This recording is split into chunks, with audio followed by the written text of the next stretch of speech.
शरीर की कैपेसिटी है उससे दुगना कमाओ। कमाने की मना नहीं है, पर कमाने के साथ में जो तुम धन कमा कर लेकर आए हो उस धन का सदुपयोग भी करो।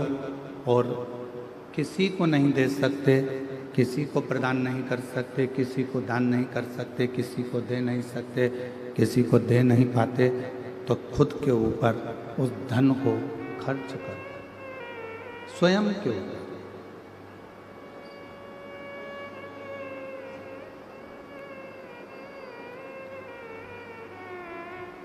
क्या होता है कि मनुष्य मानव कमाता तो खूब है, धन एकत्रित भी करता है, पर स्वयं पर खर्च नहीं कर पाता।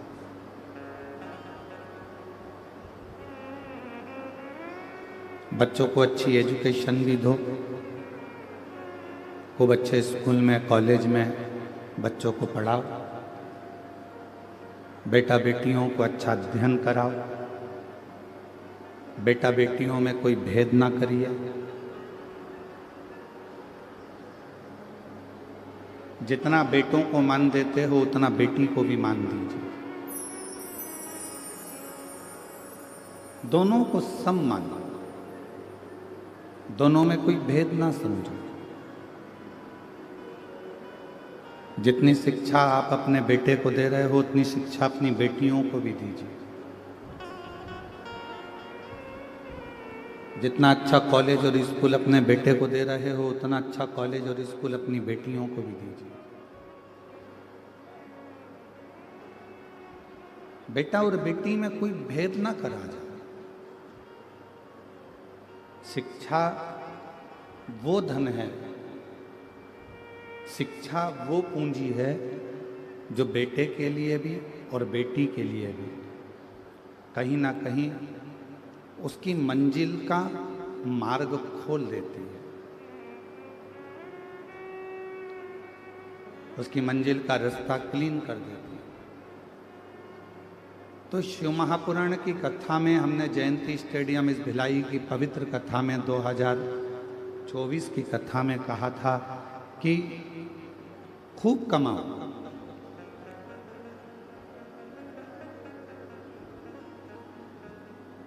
कमाने की कमी ना करिएगा, पर कमाए हुए धन को अपने ऊपर खर्च करने का भी क्रम रखिए।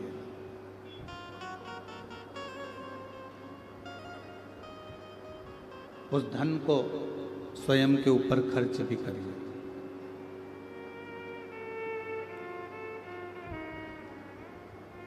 अब मालूम पड़ा कमाया तो खूब पर अपने ऊपर खर्च ही नहीं कर पाए, और आखिरी में ये शरीर, ये प्राण छूट गए।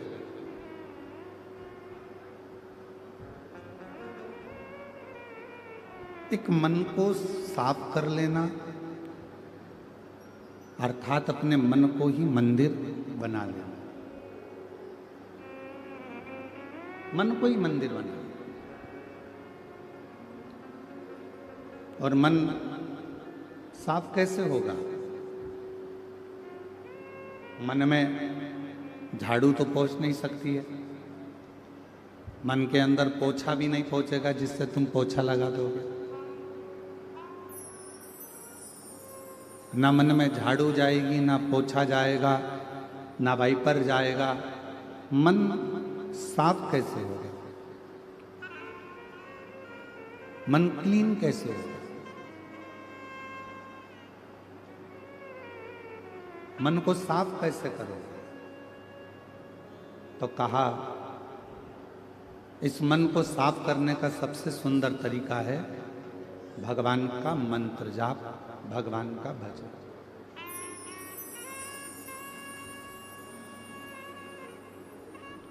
जितना जितना भगवान का भजन करोगे, जितना जितना मंत्र जाप करोगे, जितना जितना नाम जाप करोगे, जितना जितना स्मरण करोगे, जितना जितना भगवान को पुकारोगे, उतना उतना ये मन शुद्ध होता चला जाए।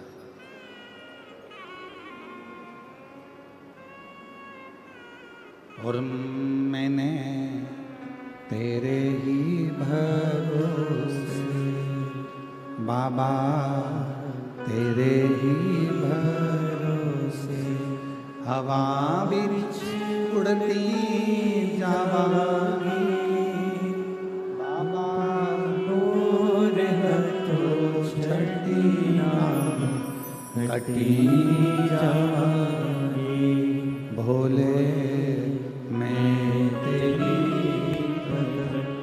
शंभू मैं तेरी हवा बिच उड़ती जावांगी बाबा, डोर है तो छड़ी नाम कटी जावांगी। इस मन को साफ करने के लिए, इस मन को क्लीन करने के लिए, इस मन को साफ करने के लिए सबसे मूल है भगवान का मंत्र जाप, भगवान का नाम।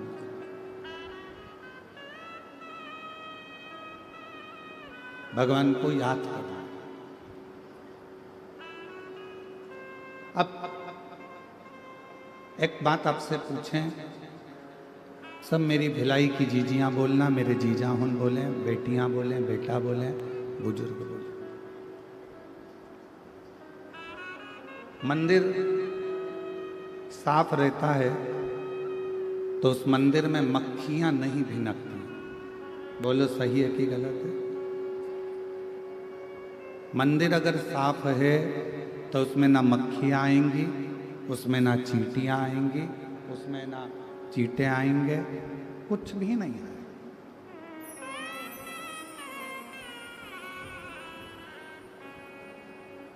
यदि मंदिर साफ है तो उसमें ना चींटियां आने वाली हैं, ना चींटे आने वाले हैं, उसमें ना मक्खियां आने वाली हैं। बस उसको साफ होना जरूरी है। उसी तरह जब मन साफ होगा, जब मन क्लीन होगा, साफ होगा, तो उसमें भी आसक्ति, तृष्णा, वासना, काम, ये सब तरह की मक्खियां प्रवेश नहीं करेंगी।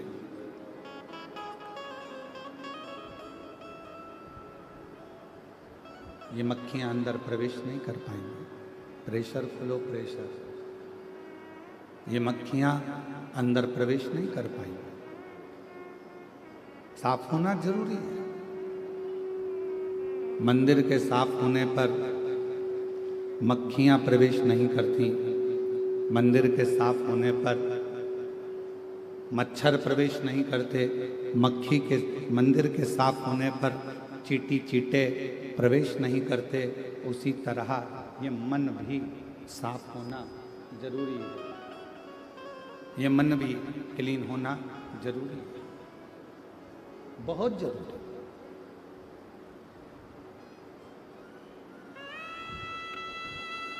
और कितना सुंदर कहा पूर्व में कि गुरु धोबी शिष्य कपड़ा। ये बक्से नहीं चल रहा है, कान लगाइए। गुरु धोबी शिष्य कपड़ा, साबुन सृजनहार, और सूरत शिला पर धोइए निकसे रंग अपार। निकसे रंग,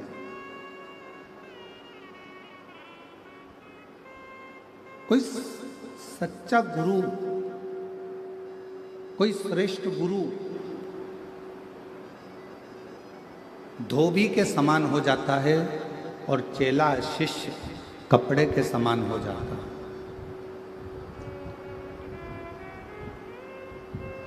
और गुरु क्या करता है? उस कपड़े को धोने के लिए, उस शिष्य को धोने के लिए भगवान के नाम का साबुन बनाता है और सत्संग में ले जाकर बिठा देता है।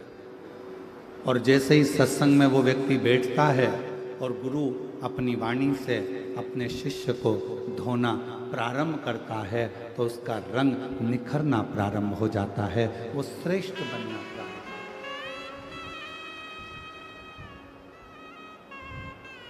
उसकी श्रेष्ठता बन जाती है, उसकी आनंदता बन जाती है।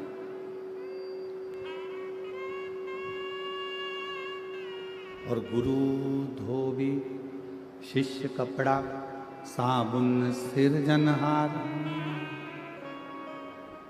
सत्संग शिला पर धोइए निकसे रंग अपार। गुरु धोबी के सम हो, शिष्य कपड़े के सम हो, और उस पर भगवान के नाम का साबुन लेपित किया जाए और फिर उसको धोया जाए तो वो अपने आप में निर्मल हो जाए।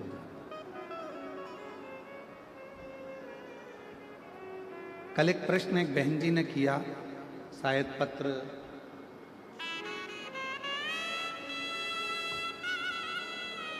को हम ढूंढेंगे तो थोड़ा समय लगेगा। एक बहन जी ने पत्र में लिखा कि आपकी कथा में सबसे ज्यादा महिलाएं क्यों आती हैं, प्रश्न था।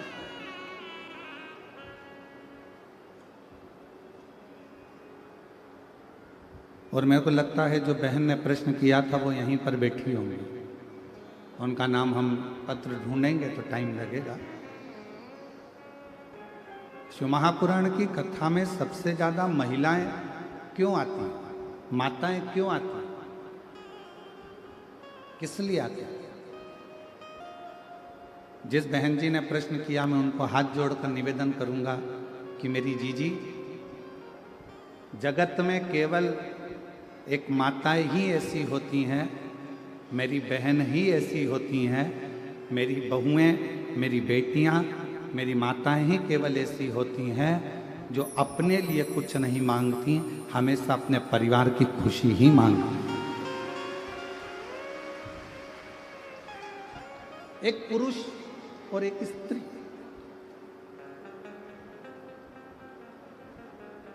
एक पुरुष भी मंदिर जाता है, स्त्री भी मंदिर जाती है। एक पुरुष भी मंदिर जाता है और एक स्त्री भी मंदिर जाती है। दोनों के मंदिर जाने में अंतर है। पुरुष मंदिर जाएगा तो भगवान मेरा व्यापार अच्छा चलाना, मेरा घर अच्छा रखना, गाड़ी दिला देना, और वो जो फैक्ट्री का सोचा है वो फैक्ट्री डला देना, वो ये सोचा है वो डला देना। और माँ, एक स्त्री, एक नारी जब मंदिर जाती है, भगवान मेरा बेटा वहाँ रहता है रायपुर में, देख लेना, बहू को संतान नहीं है, बाबा कृपा करना, बेटी है ना वो एग्जाम दे रही है, बाबा मेरा पति बहुत मेहनत करता है, उसको फल ही नहीं मिलता है, बाबा कृपा कर देना, बाबा मेरे ससुर की तबीयत बहुत खराब है और वो देवर है ना वो उसके पाँव बहुत दुखते हैं, बाबा उसने ऐसा करा है, मेरी सास ऐसी करी है। एक केवल जगत में एक माँ, एक स्त्री, एक नारी ऐसी होती है जो मंदिर में जाकर भी, परमात्मा भी अगर उसके सामने खड़ा हो जाए तो वो खुद के लिए नहीं मांगती, मांगती अपने परिवार का सुख है। वो अपने लिए कुछ नहीं मांगती, अपने लिए कुछ मांगना नहीं चाहती, वो मांगती केवल परिवार का सुख है, परिवार के लिए मांगती, केवल परिवार। मेरे बेटे के लिए ये देना, मेरी बेटी के लिए ये देना, मेरे ससुर के लिए ये देना, मेरी सास के लिए ये देना, मेरे रिश्तेदार को ये देना, मेरे परिवार को ये देना। वो स्वयं के लिए नहीं मांग रहे, स्वयं।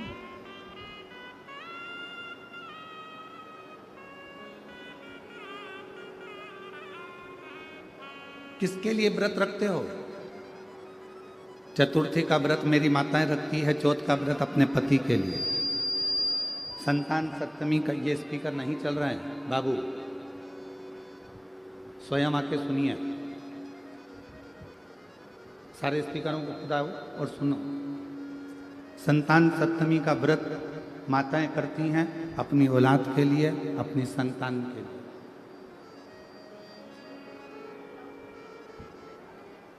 चतुर्थी का व्रत करती हैं स्वयं भगवान अपने पति के लिए।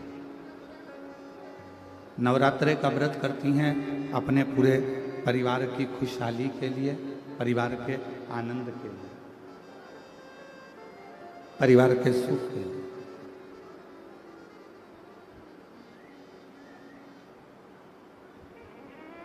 जितने व्रत मेरी माएँ कर रही हैं, जितने व्रत मेरी माताएं धारण कर रही हैं, सब दूसरे के लिए, परिवार के लिए, कुटुंब के लिए, कबीले के लिए, नातों के लिए, रिश्तों के लिए, सब के लिए, स्वयं के लिए कुछ नहीं। और फिर भी मेरे प्रभु, फिर भी मेरे भगवान, फिर भी मेरे शंभु, मेरे त्रिकालदर्शी, मेरे कैलाशी, मेरे अविनाशी, मेरे शंकर, करुणा करने वाले दातार, दयालु मेरे शिव एक ऐसे हैं कि घर की नारी, घर की स्त्री दूसरों के लिए मांग रही है, फिर भी मेरे शंकर उस पर कृपा कर कर उसका कल्याण कर रहे हैं। वो मांग खुद के लिए नहीं रही है, वो स्वयं के लिए नहीं मांग रही, और स्वयं के लिए मांग नहीं रही है तो भी भगवान सबसे पहले उसी का कल्याण कर रहे हैं जो दूसरे का सुख मांग रहे हैं।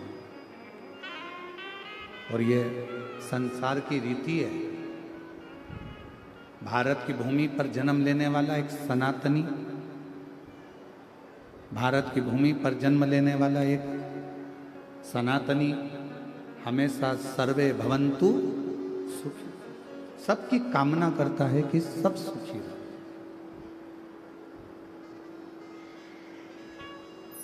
सबकी कामना करता है कि सब सुखी रहे, कोई दुखी ना रहे। और सुखी रहे संसार में, दुखिया रहे ना कोई, ये अभिलाषा मेरी है, सो प्रभु पूर्ण हो। सुखी रहे संसार में, दुखिया रहे ना कोई। हे प्रभु, पूरे संसार सागर में सब सुखी रहे, कोई दुखी ना हो, सबको खुशियां मिले, सबको आनंद मिले, सब सुखी रहें, यही जीवन का एक सुख हो, यही जीवन का एक आनंद हो, सबको। शिव महापुराण की कथा कर रही है, भगवान शंकर का चरित्र कह रहा है, शिव तत्व कह रहा है। शंकर भगवान की कथा कहती है कि मन साफ कर लेना मतलब शिव को अपने भीतर उतार लेना। भगवान शंकर को अपने भीतर प्रवेश करा देना, भगवान शिव को अपने भीतर उतार लेना। यदि मन साफ है तो, अगर मन क्लीन है तो मन साफ। और शंभु शरण मांगू घड़ी रे घड़ी, दुख काटो दया करी लगे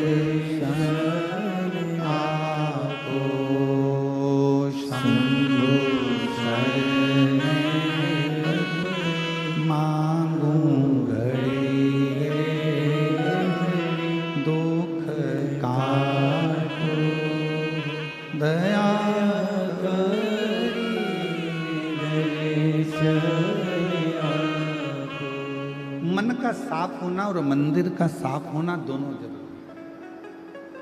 माता जी ने प्रश्न करा कि आपकी कथा में स्त्रियां ज्यादा जाती हैं, हम उनसे कहेंगे कि नारी मंदिर भी ज्यादा जाती है, नारी व्रत भी ज्यादा करती है, नारी के बराबर दुनिया में कोई तप नहीं कर सकता। तप।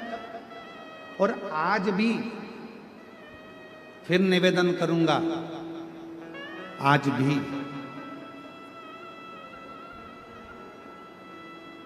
अगर ये संसार, आज भी अगर ये पूरी दुनिया, पूरा जगत अगर सही तरह से टिका हुआ है तो पूरे विश्व की जितनी भी नारियां हैं, जितनी भी भारत देश की मेरी माताएं हैं, इनके व्रत, इनकी साधना, इनका तप, इनका उपास और इनका सातित्व इतना है जिसके बल पर आज भी भारत माता की ये भूमि आनंद के साथ टिकी।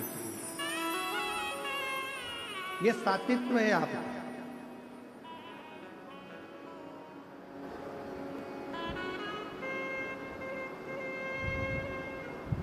ये आपके घरों का संस्कार है।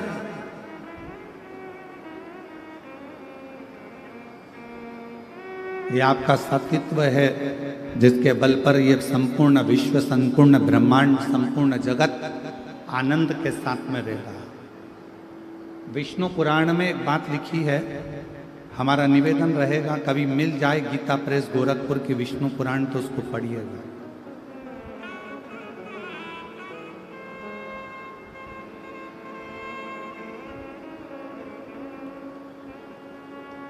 कभी गीता प्रेस गोरखपुर की विष्णु पुराण यदि आपके घर में हो, आप ज्यादा नहीं पढ़ सकते तो हिंदी की टीका पढ़िए। और गीता प्रेस गोरखपुर की विष्णु पुराण में लिखा है, गौ सती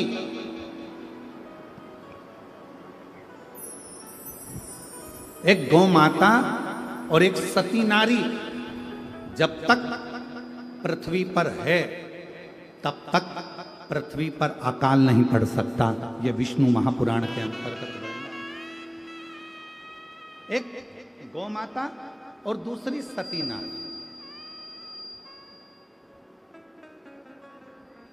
और ये आपका सातित्व ही तो है।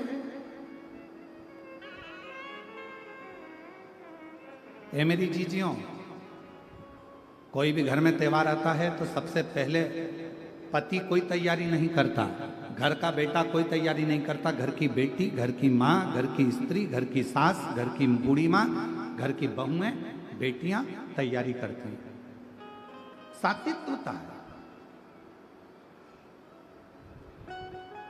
विष्णु पुराण कहती है गौ माता और दूसरी सती नारी जब तक पृथ्वी पर है, जब तक गौ माता और सती नारी जब तक पृथ्वी पर है तब तक ये पूरा ब्रह्मांड श्रेष्ठता में चल रहा है और कोई भूखा नहीं रह सकता।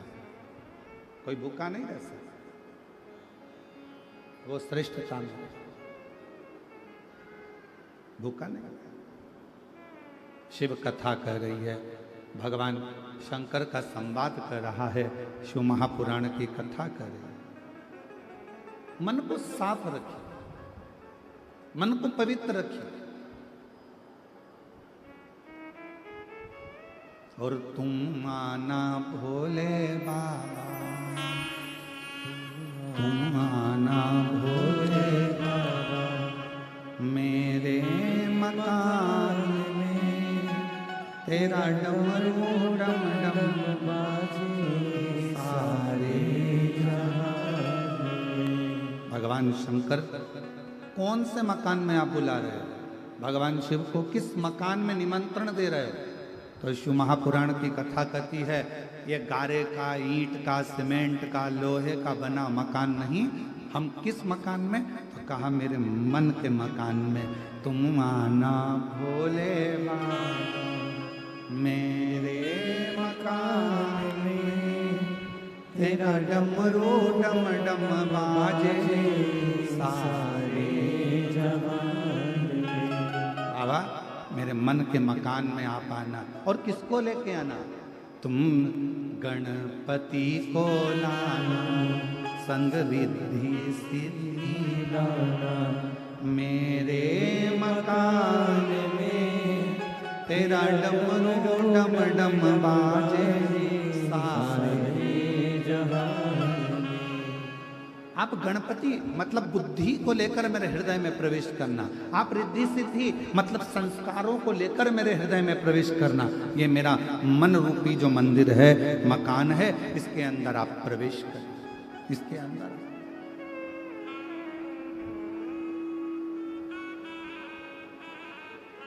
मन की पवित्रता में शिव है।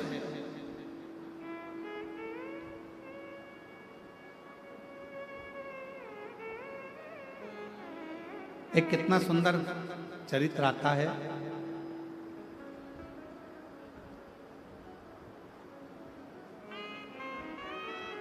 एक विमुषा नाम का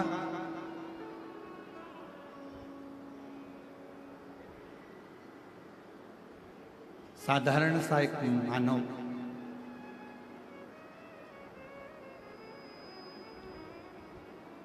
कुछ नहीं जानता था।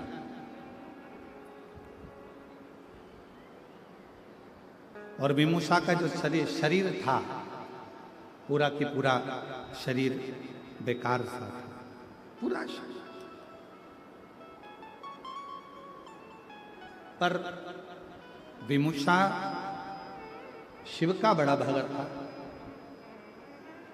और जितनी मेरी जीजियां बेटी हैं, जीजा बेटे हैं, बेटी बेटियां, माताएं, मेरे भाई बहन जो बेटे हैं, बड़े सावधानी से सुनना इस कथा। विमुषा एक साधारण सा मनुष्य, दिखने में सुंदर नहीं था विमुषा। शरीर का रंग पूरा काला था, नेत्र भी बड़े विकराल लाल लाल भयंकर से थे, दांत बहुत काले से थे, शरीर पूरा बेकार से।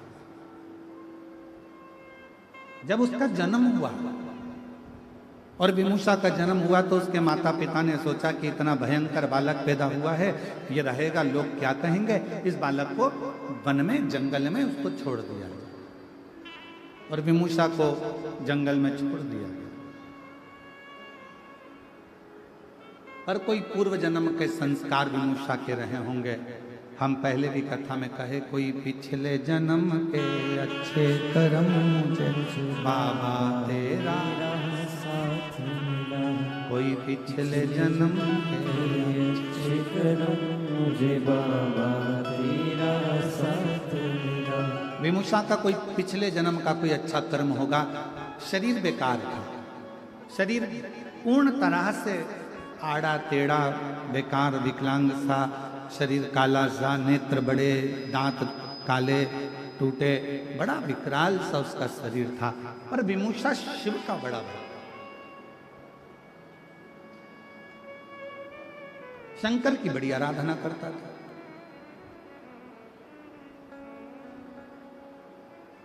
जिस मार्ग से विमुषा निकल कर जाता था, उस मार्ग से महिलाएं, पुरुष, बच्चे, बूढ़े कहीं विमुषा ना दिख जाए, उसका चेहरा देखेंगे तो हमारा दिन बेकार हो जाएगा, ये विचार करते थे गांव के लोग। और उसका मुख नहीं देखते थे, उसका मुख नहीं देखते। पर आज के जमाने के लोगों को समझाए कौन कि उस भगवान ने जिस जिसको पृथ्वी पर जन्मा है, चाहे वो बेटा हो, चाहे वो बेटी हो, चाहे वो गोरा हो, चाहे वो काला हो, चाहे वो कैसा भी हो, जिस जिसको परमात्मा ने जन्म दिया वो कभी भी बेकार नहीं हो सकता। वो मेरे परमात्मा की भूमि पर रहा है, कैलाश बाबा की, शंकर जी की इस मृत्यु लोक में निवास कर रहा है, तो वो बेकार नहीं हो सकता। ये दुनिया की सोच है कि वो बेकार है।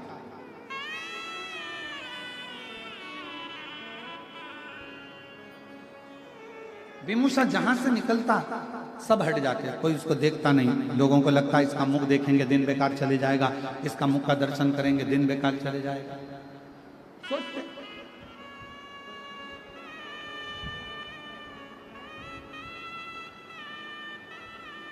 और ऐसा हुआ है।